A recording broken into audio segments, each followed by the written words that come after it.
What's going on, everybody? C4 here. Before we jump into the video, I want to thank all you guys for your kind words and stuff like that. I just posted on Twitter probably a day ago. I had to go to the emergency room. I've had some health issues. If you've been following my videos, I've been sick for feels like what it's been forever. It's going on 3 weeks now. I'm not gonna dive into it until there's a little bit more clarity. It looks like we're optimistic that I'm gonna be fine.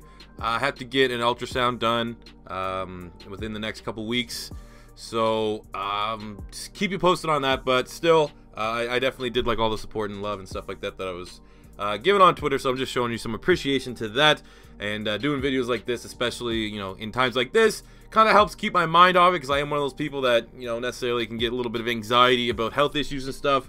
So just thinking about football, taking it a day at a time, it definitely helps things out. So with the official schedule being released, it is time to do the most overreactionary, almost pointless thing, but I constantly get asked to do it. I've been asked to do it ever since they announced just what the games are going to be, and that is schedule predictions. Now, we are the reigning defending Super Bowl champions, and, I feel like we're going to have a pretty good season. I threw up a couple L's here that I don't really feel like we're going to lose, but for the sake of, Eagles are going to slip up along the way. We don't know what's going to happen with Carson Wentz, if he's going to be ready. And even though I have full and the utmost confidence in Super Bowl MVP winning quarterback Nick Foles, still, we saw how Nick Foles played down the stretch. He's not going to have that run of form that he had during the playoffs. He's going to come in fresh, probably as a starter. If Carson Wentz isn't ready week one. We may have some issues there, but ultimately, I have our win-loss predictions, and we're going to jump right into it. So, starting week one, we are welcoming the Atlanta Falcons. Now, this is not an easy matchup. They're going to be eager to come in and avenge their playoff loss, but I feel like with all the momentum, regardless of who's in at quarterback, be it Foles, be it Wentz, raising the banner in the stadium, I think that this is going to be one game that, the intangibles of the game, the environment, the atmosphere is going to be just something that can take us over the edge. And it's going to be a close matchup. The Atlanta Falcons are one of the bigger dogs and legitimate teams in the NFC, but I am going to give the Philadelphia Eagles a win here. Ultimately, this same team that's pretty much going to be facing the Atlanta Falcons the opening week is probably going to be the same team that beat them in the playoffs. Like I said, that was a very close game, but ultimately I think that with all the intangibles coming into it, the je ne sais quoi of just raising the banner and really just, it's opening week and you're the Philadelphia Eagles, you won the Super Bowl, and everyone's going to be out to play. I think that it's going to be almost a playoff environment. It's going to be a playoff atmosphere, a playoff mentality for our players to go and start the season off right. So I just can't see them losing that one opening week. Going to week two, we're at Tampa Bay, and this is going to be a win. I think the Bucs are still struggling to find their identity a little bit, and it's really tough to see, even with what they could do in the draft, them to be overly competitive in the NFC. I mean, they definitely were one of the most underwhelming teams last year, and I think they will be better. But ultimately, man, I'm just not a believer in Jameis Winston. I really do think the top defenses in the NFC are still going to cause them problems. I personally think Dirk Cutter is going to be the kind of guy that's got to fall on the grenade, if you will, of is Jameis Winston going to be our franchise quarterback, or are we not getting like the proper development out of him? Even though Cutter had success year one, we haven't seen that same kind of yearly progression for Jameis Winston. Even with bringing in weapons like Chris Godwin and Deshaun Jackson, he still has the same mental mistakes, and he's not a bad quarterback, but I don't necessarily think he's developed at the rate that most outside fans would have hoped, and probably a lot of Tampa Bay Buck fans would have hoped. So I just can't see Jameis Winston, even though they're at home. I know Philadelphia travels particularly well in Tampa Bay. I can't see the Bucs winning that game, so that is another win for the Eagles. Going to week three, we are hosting the Indianapolis Colts, so it is Frank Reich versus Mr. Doug Peterson. We don't know the uncertainty of Andrew Luck here, so is Luck going to be playing in that game week three? We don't know. Even if he does play, I think the Colts are very much in a transitionary period. They're switching from a 3-4 to a 4-3 on the defensive side of the ball, and I think really that's going to be kind of the big thing. It really takes, unless you absolutely dominate the draft, it really takes like a full year from making that 3-4 to a 4-3 switch to get everything, kind of, all the gears moving properly. We saw it in Philadelphia. We went from Chip Kelly to Doug Peterson. Not as bad, but you still saw like we need to get more personnel in, and guys are still kind of like figuring out their roles and stuff like that. So I think there's going to be a little bit of a learning curve there on the Colts, especially on the defensive side of the ball. Plus, it's a home game. I think that's going to be a win, so we're jumping out to a 3-0 start. Then going week 4 at the Tennessee Titans. Now, I have this as a win right now, but I'm going to say if Carson Wentz somehow, some way is still not playing by that could very well be a loss. I think the Titans are underrated. If Nick Foles, I think that Nick Foles is going to, let's just say he's playing the first 4 games. I personally feel like that Titans game at Tennessee would be the one game we may see a little bit of a slip up. If Carson Wentz is there, you know, he's probably going to be well and on his way to, you know, getting himself back into that MVP conversation and rightfully winning the MVP award that he should have won in the 2017 season. And I'm not, you know, saying that he should have won it when he got hurt, but, you know, you can't foresee those injuries. And if he didn't get hurt, it was his MVP award to lose. So I think he's going to come back even motivated more than ever, and we're still fingers crossed that he will be out there week 1.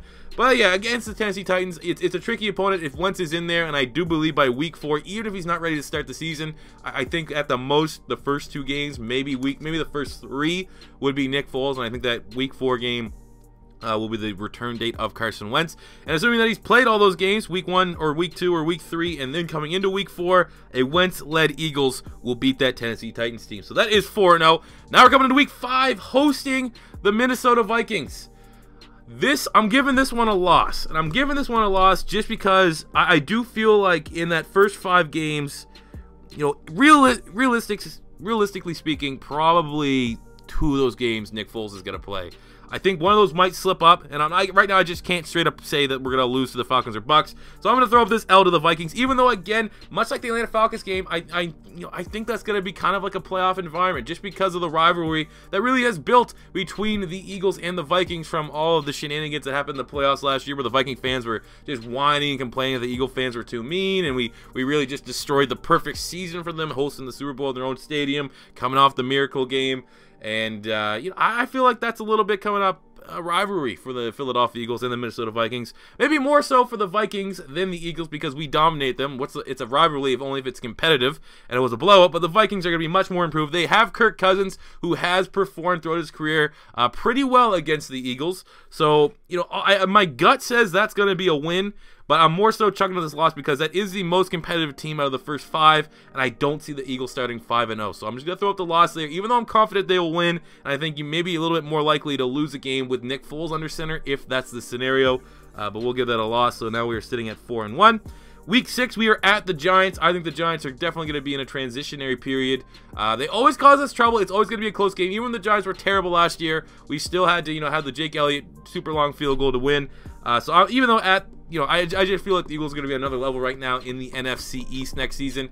And, you know, more importantly than, you know, the big dogs in the NFC, the Vikings, the Falcons, the Saints games, I really do think that the Philadelphia Eagles are going to dominate their division, which is a division that's just not typically dominated back-to-back years. I think that is going to be the big change that we see in the landscape of the NFC East, and that's going to be the Philadelphia Eagles going, you know, 5-1, 6-0, 4-2 in their division and winning it for back-to-back years. And it starts with that Week 6 game at the New York Giants. They're going to have Eli Manning. You're going to have Odell Beckham. We don't know what's going on with Odell with the contract and stuff. There could be some off-the-field drama there. But ultimately, it comes down to they can't run the ball. And, you know, we'll be able to pick up on Eli Manning throwing the ball after 1 second in the pocket, like the weird game plans they had last year. And we'll be able to get that W. Going to Week 7, we have the Carolina Panthers, which will be a very competitive matchup. But it seems like more often than not, over the last 4 years, what are we, 3-1? It seems like we play the Panthers every single year, and I really only think we've lost to them 1 game. I could be incorrect there, but ultimately, something about this game says the Philadelphia Eagles have had the Panthers number as of late. So I'm going to give that a win for the Philadelphia Eagles, but that's going to be a very competitive matchup. But it does seem like we can cause a lot of trouble and a lot of havoc for Cam Newton. I think that continues. Going to Week 8 in London versus the Jacksonville Jaguars, I'm going to give this a loss. I just can already picture it right now. The Eagles just having one of those, like, oh, they're super sluggish. They aren't handling the time difference well. You know, the typical things you see from first-time England game teams. So, I mean, the Jags are going to be really, really good, especially on the defensive side of the ball. I think this might be an ugly game, so I'm going to give this one a loss to the Jags. Week 9 is a bye, so going into the bye, we are 6-2.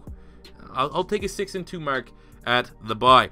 Week 10 versus Dallas, it's going to be a win. Hosting the Dallas Cowboys at Lincoln Financial Field, that is going to be a big-time W. I think the Dallas Cowboys are kind of getting slept on a teeny bit.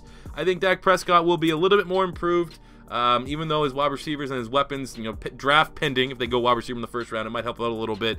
But I think Dak won't be as bad as he was last year because he will have Ezekiel Elliott. But I still think that is a win for the Eagles. Week 11, we have at the Saints. I'm going to throw that up as a loss, and it already is looking like, oh, look, the Eagles are losing to just all the good teams they're playing.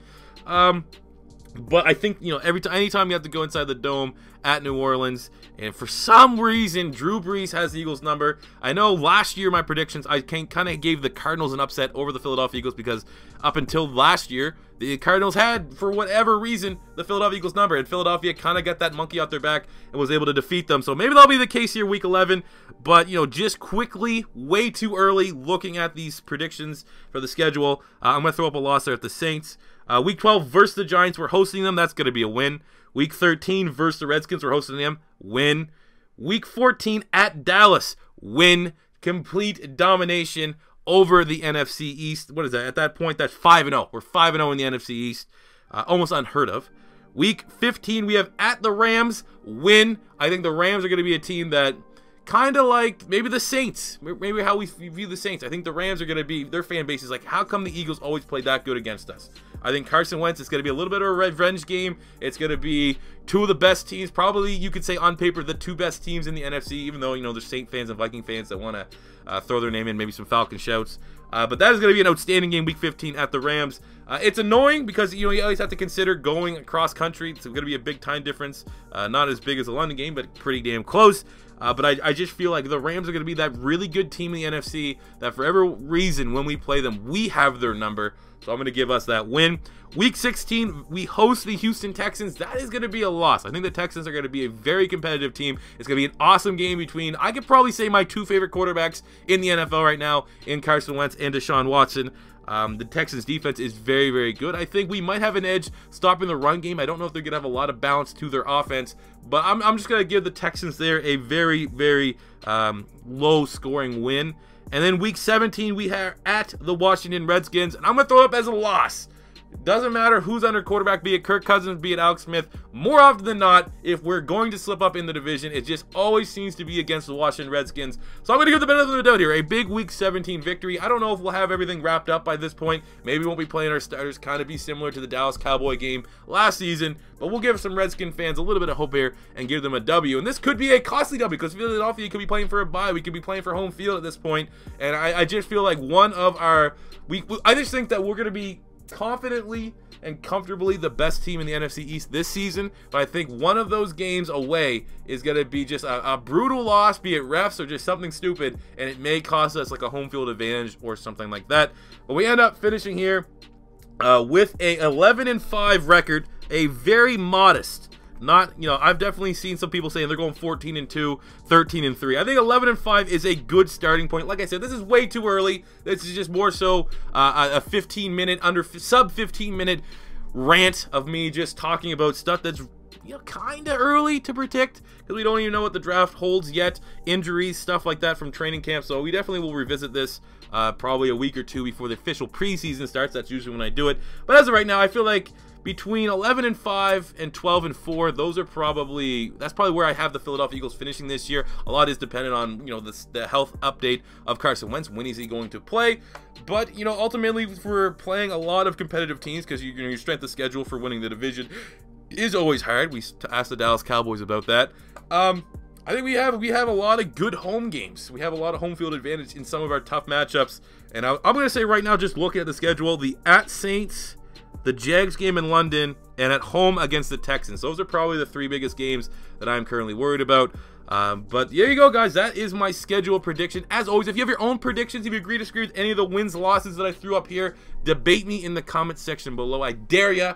Thank you for watching. And, you know, as always, if it's your first time stopping by, don't be afraid to hit that subscribe button. And I'll catch you guys in the next one. Peace out.